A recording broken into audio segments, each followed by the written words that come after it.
सांस वो एक छुपी हुई ताकत है जिसको इस्तेमाल करके आदमी अपनी जिंदगी के अंदर बहुत जबरदस्त किस्म की तब्दीलियां ला सकता है। देखिए, मैं आपको ये समझाना चाहता हूं कि बाहर एक हवा का प्रेशर है जिसको हम एटमॉस्फेरिक प्रेशर कहते हैं। जब हम हवा को अंदर खींचते हैं तो हमारा जो फेफड़ा है, जो कि एक गुब्बारे की तरह है, बल्कि आप ये समझिए कि वो एक गुब्बारा नहीं है, एक फेफड़े के अंदर हजारों लाखों छोटे छोटे गुब्बारे हैं जिनको हम एल्वोलाई कहते हैं। हर एल्वोलस के अंदर एक पतली सी नाली जाती है, वो फिर आगे होकर बड़ी नालियां बनाती हुई दाएं फेफड़े से एक नाली निकलती है, फिर एक बाएं फेफड़े से निकलती है और वो इकट्ठी होकर फिर एक सांस की नाली बनती है। ये जो फेफड़े हैं, अल्लाह ताला ने इनकी दीवार के अंदर एक लचक रखी है, एक खिंचाव की ताकत रखी है, यानी जिनको दूसरे अल्फाज में हम ये कहते हैं कि ये स्ट्रेच हो सकता है, ये फैल सकता है। जब हमें सांस लेना होता है तो वो जो फेफड़ा है वो फैल जाता है और उसके फैलने की वजह से उसके अंदर जो दबाव है या प्रेशर है वो नेगेटिव हो जाता है और एटमॉस्फेरिक प्रेशर से ये प्रेशर कम हो जाता है और हवा हमेशा ज्यादा प्रेशर से कम प्रेशर की तरफ आती है। तो जो ही फेफड़ा फैलता है तो वो हवा जो है वो अंदर से आना शुरू होती है और हमारे फेफड़ों के अंदर चली जाती है। इसके अलावा हमारी छाती और हमारे पेट के दरमियान एक झिल्ली है जिसको हम डायफ्राम कहते हैं। ये इस तरीके से है, गुंबद की तरह डोम शेप्ड है। तो अब इस फेफड़े को फैलाने के लिए जो चीजें अमल करती हैं, एक तो ये करती है कि ये झिल्ली नीचे की तरफ झुकती है, तो इससे हमारी छाती, चेस्ट का ये जो अमूदी या वर्टिकल फासला है ये बढ़ जाता है। इसके अलावा हमारे यहाँ ये जो रिब्स हैं, पसलियां, ये बिल्कुल ऐसे होती हैं जैसे बाल्टी का हैंडल होता है, यानी जो ही ये फैलती हैं तो ना सिर्फ ये ऊपर को जाती हैं बल्कि बाहर की तरफ भी जाती हैं, जैसे बाल्टी का हैंडल, आप इसको कहते भी बकेट हैंडल मूवमेंट है।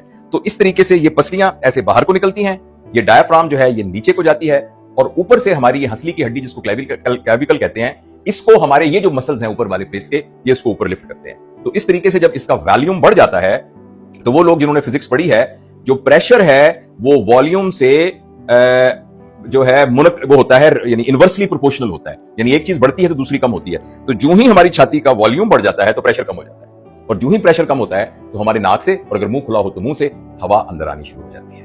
वो हवा जब अंदर आती है तो वहां से खून आ रहा होता है और खून की झिल्ली बिल्कुल इस एल्वोलस के करीब से गुजरती है और खून के जरसूमों और ऑक्सीजन के दरमियान थोड़ा सा फासला रह जाता है, जिस फासले में से ऑक्सीजन जो है वो खून में शामिल हो जाती है और कार्बन डाइऑक्साइड बाहर निकल आती है और ये साफ खून होके जाता है। और फिर उसके बाद जो फेफड़ा है उसके अंदर एक इलास्टिक रिकॉइल, उसका मतलब उर्दू में यह है कि जैसे आप किसी भी इलास्टिक को खींचते हैं और छोड़ेंगे तो वो वापस आ जाता है, तो इसी तरीके से जो ही वो प्रेशर खत्म होता है तो फेफड़ा सुकड़ के अपनी वापस शक्ल पर आता है और उसकी वजह से फिर वो हवा जो है वो बाहर निकल जाती है। ये एक सांस का अमल मुकम्मल होता है और इस एक सांस के अमल में खून की पूरी एक लहर धुल कर वापस चली जाती है और जब तक अगला सांस होता है तो वहां से अगली लहर आती है और इस तरीके से इंसान के पैदा होने से लेकर उसके आखिरी सांस तक ये सारा अमल चलता रहता है।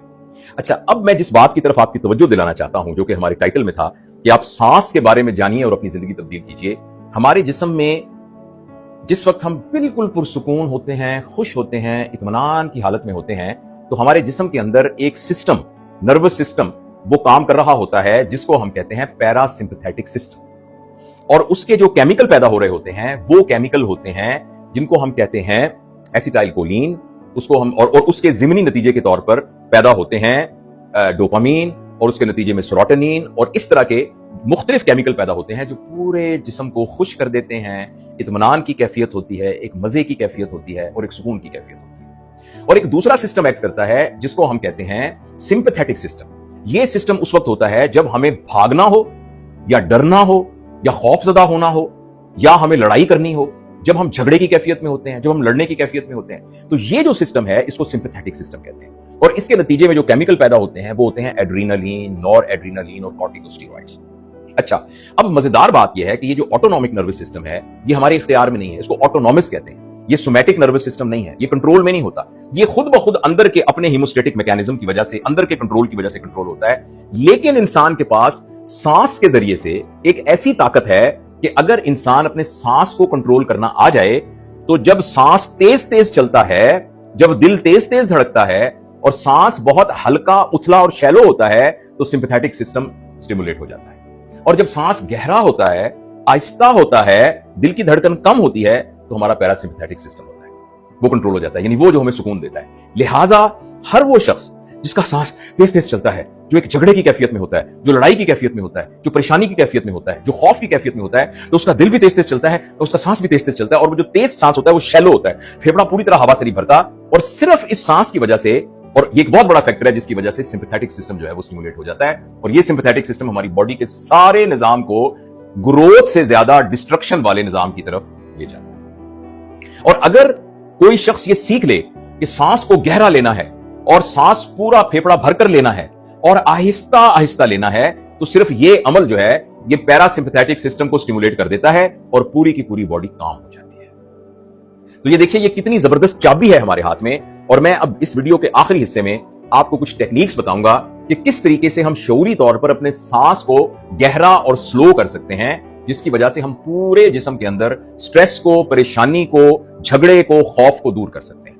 देखिए, पहली बात तो यह है कि हम में से अक्सर लोग पूरा सांस नहीं लेते।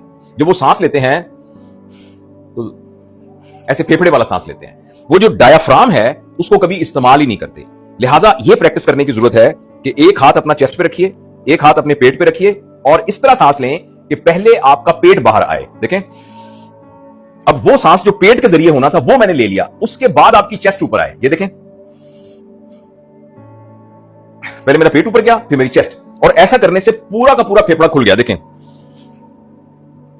अब मैंने पूरा सांस लिया है। तो इसकी शऊरी तौर पे मश्क की जाए और सांस इस तरह से लिया जाए। दोबारा बताता हूं, पहले पेट को बाहर और फिर चेस्ट को बाहर।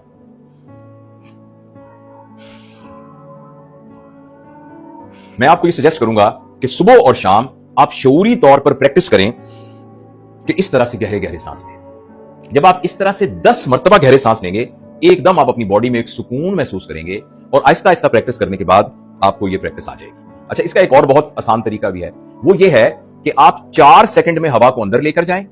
याद रखिए, 4, 7, 13, 4, 7 और 13, 4 सेकंड में हवा को अंदर लेकर जाएं, 7 सेकंड अंदर होल्ड करके रखें और फिर 13 सेकंड में उसको बाहर निकालें। देखें ऐसे।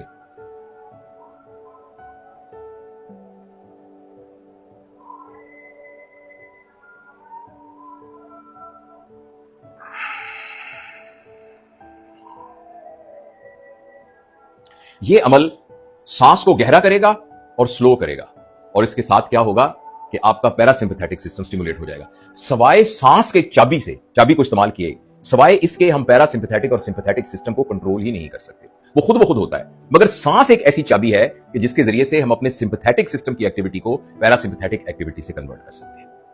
देखिए, आप मेरे साथ इस बात को महसूस कीजिए, जरा गहरे गहरे सांस लीजिए।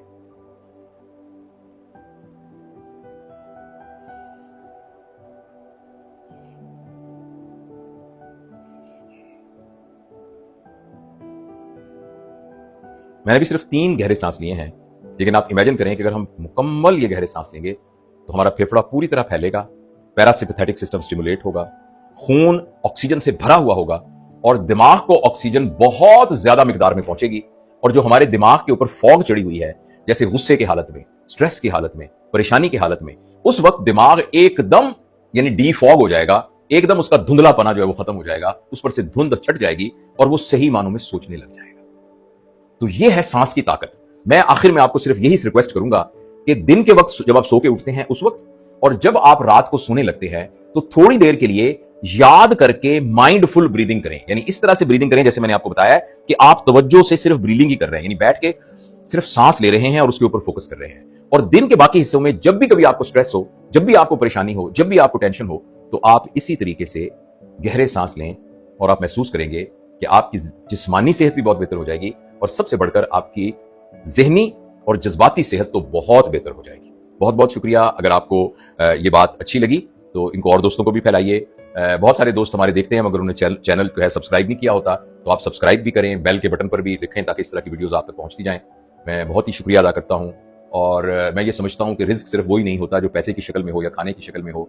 लोगों के दिलों में जो अल्लाह आपके लिए मोहब्बत डालता है, वो मोहब्बत भी एक रिस्क की तरह ही होती है। और मैं अल्लाह का बहुत शुक्र अदा करता हूं कि अल्लाह ने ये रिस्क मुझे बहुत वाफर अदा किया हुआ है। बहुत बहुत शुक्रिया। तमाम देखने वालों को मेरी तरफ से बहुत दुआ, बहुत प्यार और बहुत मोहब्बत।